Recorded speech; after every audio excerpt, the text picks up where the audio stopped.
अस्सलाम वालेकुम वरहमतुल्लाहि वबरकातुहू। नाज़रीन व हज़रात, मैं हूँ आपके साथ आपका मेज़बान अब्दुल वाजिद और आप देख रहे हैं तस्नीम टीवी।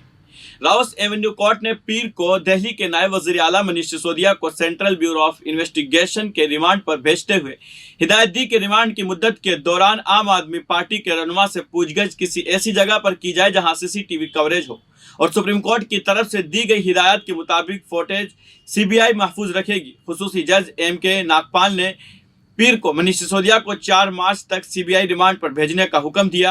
सिसोदिया को दिल्ली हुकूमत की एक्साइज पॉलिसी की तश्कील और उसके निफाज में मुबीना बेज़ाब्तगियों से मुताल्लिक एक मामले की जारी तहकीकात में इतवार को गिरफ्तार किया गया था। अदालत ने कहा कि हकाइक और हालात को मद्देनजर रखते हुए मुलजिम को मजीद और वसी तर पूछगछ के लिए 5 दिन की मुद्दत यानी 4 मार्च तक सीबीआई की तहवील में दिया जा रहा है।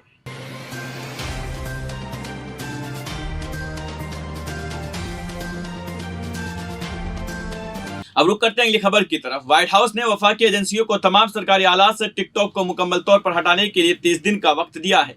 साथ ही कनाडा ने भी हुकूमत के तमाम मोबाइल आलात में डाउनलोड टिकटॉक पर पाबंदी का ऐलान किया है। चीन की इस वीडियो ऐप के हवाले से बढ़ते हुए सिक्योरिटी खदशात के पेश नज़र ये फैसले लिए गए हैं। अमेरिका इंतजामिया की जानिब से पीर को जारी करदा रहनुमा खतूत को मुल्क के सिक्योरिटी खतरात से निपटने की जानिब एक अहम कदम करार दिया है। वजारत दिफा, वजारत दाखिला और वजारत खारिजा समेत कुछ एजेंसियाँ पहले ही इस पर पाबंदियाँ लगा चुकी है। नई गाइडलाइंस में वफाकी हुकूमत की बाकी एजेंसियों को 30 दिन के अंदर टिकटॉक को मुकम्मल तौर पर बंद करने को कहा गया है। व्हाइट हाउस ने पहले ही टिकटॉक के इस्तेमाल पर पाबंदी आयद कर दी थी। टिकटॉक बाइटडांस लिमिटेड कंपनी की एक मकबूल ऐप है जिसे तकरीबन 2/3 अमेरिकी नौजवान इस्तेमाल करते हैं।